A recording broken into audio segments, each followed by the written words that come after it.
Welcome to the Coming Clean podcast, the truth about cleaning. My name is Alan Randolph, and I'm the host on today's journey. This is episode 13, the changing cleaning landscape. You know, the cleaning industry is going through dramatic change, and we're not going to go back to the pre-COVID norms. Increased awareness from the public about the importance that cleaning has on public health and safety has every business evaluating or reevaluating their cleaning protocols, their commitment to cleaning, and their execution level. Are they doing what they should be doing? So I'm excited today to have as my guest a man who's on the front line of these changes. He has over 30 years of experience in the building service industry, and for the past 11 years, he's been the CEO at EcoBrite Services, located in Vancouver, Washington. EcoBrite is a full-service professional janitorial company. And before that, he was the president of ServCorp International. Prior to that, he taught Portuguese at the Missionary Training Center, helping people understand the missionary values and the Portuguese language and Brazilian culture. And before that was an infantry soldier in the Brazilian Air Force. It is my pleasure today to have Ricardo Fuchs. Thanks, Ricardo. You're quite welcome. Glad to be here. Thanks for the intro. You're welcome. Interesting career journey to this point, and so I'm excited to get your insights on what's going on and how the business is changing over the last 6 months.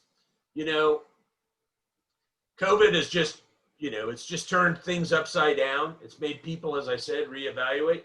What have you seen as the biggest changes, both in your business as well as what your clients are asking you, both as a consultant and as a service provider in the last 6 months? Well, a lot has changed. I guess we can call it the new norm. We have experienced some loss of business, of course. Some companies have been hit by the pandemic, and they have been forced to close temporarily or even permanently. But we are concentrated in the retail side of the business, so we're lucky. Actually, the retail has boomed. We have been asked to do a lot of sanitation services, COVID cleanings. So that has helped us as a company. We have learned a lot along the way about, how to better serve our customers with this pandemic and all this stuff that's going on, helping them open up, help them protect their customers. So the change has been mainly, obviously, in the priorities. We have had more business actually, and it's been a learning experience. But I can say, it's been a challenge that we've been overcoming day by day and learning. We obviously want to make sure that we're protecting our own employees, our partners, our subcontractors. So we've been working together to make that happen. So yeah. So I mean, there've been a lot of challenges, right, Ricardo? So what's been the bigger challenge, the people side of it or the supply chain side? I know there's been a lot, both have been dramatically impacted. Oh yeah. I'd say for us, the supply chain has been the biggest challenge, having things delivered on time. When you're starting a new contract, having everything delivered and everything produced for you on time. That has been the biggest challenge, the supply chain, getting the products there, getting the chemicals there. Demand has been incredibly great for sanitation products, sanitation equipment. and obviously, you know, a lot of demand for the services themselves. So the biggest challenge for us has been the supply chain. The people side has been great. I mean, we obviously have a lot of people that have lost work in other sectors that have been coming to us. So I'd say, you know, in the people side, we haven't had many issues. Yeah.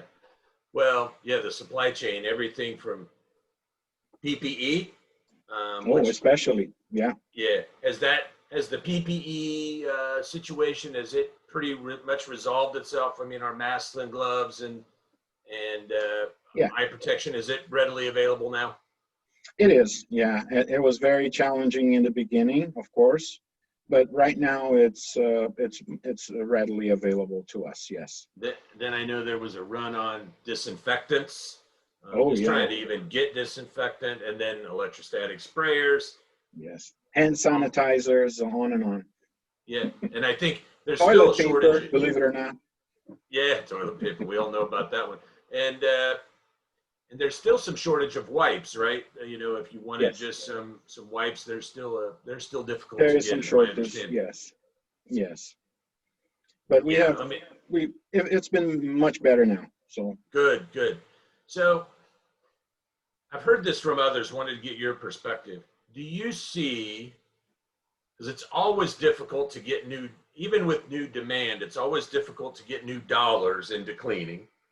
Um, so I've heard some people mention that there's been some shifting, maybe away from as much focus on floor care, maybe as there was in the past, and some reprioritization to touch point cleaning, maybe taking some of those floor care dollars and adding more touch point. Have you seen that? I have seen that. Yes, we obviously there's different factors that have affected the industry as a whole, like automation and things like that. But mainly, of course, in this time, the touch point cleaning has been a highlight. We've been doing a lot more of that. But as far as I'm concerned, with EcoBrite, we haven't seen a lot of shifting from floor care or no floor care, less floor care. It's been more touch point cleaning and or the automation, robots going out there, and we're Right. having to adapt. But it's been a plus for us, the touch point. Yeah.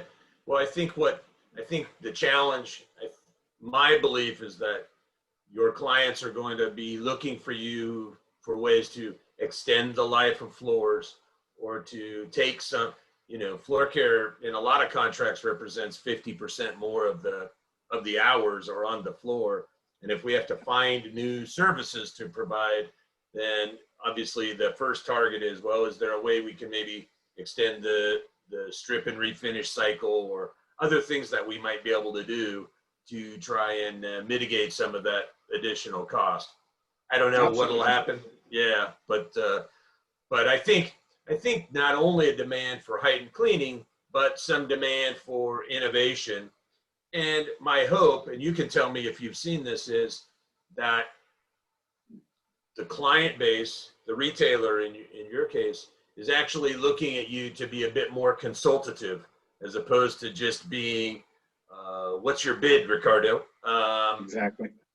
Having you be more consultative on how can we partner to work our way through this. Have you seen that? Oh, absolutely. I mean, we're there to solve our clients' problems, right? That's the main thing. And I hear that, customers, they want two things. They want their problem solved and they want to feel good about it, right? And of course, they want to pay as little as possible. But absolutely, I mean, we're in the business of resolving problems, of innovation, bringing our customers solutions that will actually affect their bottom line in a good way. And first impressions are everything. And now we're talking first impressions plus sanitation, healthy more than ever now. So yeah, I mean, definitely the solution of their issues and problems and consulting is a big part of the business. How do we, how do I take care of, cracks in the cement and the concrete, or, what's the best way to prolong the life of a strip and wax job? I mean, there's a lot of innovation out there. There's a lot of great partners that work with us and develop new things, and we're always on the lookout for that. Yeah. Yeah, no, that's great. So my last question, do you see, through the experience of the pandemic, do you see cleaning becoming a more regulated trade into the future? In other words, do you see health departments or oversight becoming part of cleaning into the future? I do. I actually do. I mean, we are already under a lot of regulations as it is with this new thing. I think we will be seeing more regulation, more precautions, more, more, I shouldn't say interference, but more like council and laws and things that we have to follow to make sure that we not only ensure the health of our workers, but also the public and the users of buildings and customers of retail. Absolutely. I do see that happening. Yeah, I think that at a minimum, really good record keeping of what was done when, by who, and is going to just be mandatory for specifically for retail, for hospitality. I mean, really anywhere in the public space. People are just going to demand that the right things are being done to protect their health. Absolutely. Well, it protects both sides, right? If you have. Yeah, absolutely. So tell our audience a little bit more about EcoBrite and what you're doing as a company. You said you focus on retail, but tell people a little bit more about your company and what you're doing. Yeah, we are a family-owned business, minority business enterprise. We started in 1989, my brothers and I, and worked very hard in our little town of Provo, Utah. That's where we started. And we expanded nationwide now. We serve big box, we serve multi-tenant and retail space. EcoBrite's in the business of solving our customers' problems, protecting the environment, and giving people opportunity. So we really love what we do. We appreciate our partners like Kaivac. I know they've been great to us, bringing in innovation, bringing in partnerships that are invaluable in this business. We know people, we work with people, so we are in the business of making people be successful. We always say that everybody has a star, and it's our job to make that star shine. So, yeah, EcoBrite is a great company. We go from floor care, regular janitorial, to concrete polishing, carpet cleaning, window cleaning, porter service, all that. And so, yeah, go EcoBrite. Yeah, that's fantastic. So how can people get more information? What's your website? Our website is www.ecobriteservices.com. And that's where everything that we do is at. We also on Facebook, Twitter, and so I think the best way to look us up would be on our website. You can give me a call as well, and I'll be happy to tell you about EcoBrite, how we can help you. All right, give people your number, Ricardo. We want people calling you. Okay, it's I'll give you the general number, which is 800 EcoBrite, or excuse me, 877 EcoBrite. 877 EcoBrite. Well, people, Ricardo is definitely on the cutting edge. His company's driving it the right way, taking care of their people first, and then making sure that their people can take care of your problems. So if you're looking for solutions, you're looking to get some information about, maybe better ways to do things, I encourage you to look them up and have a conversation. Ricardo, thank you so much for your time today. You were a great guest, and good luck out there. Hopefully we'll chat again soon. Absolutely. Thank you so much. Stay safe, stay healthy. All right, thanks everyone. That's it for this week. We'll be back next week with another guest. We're out.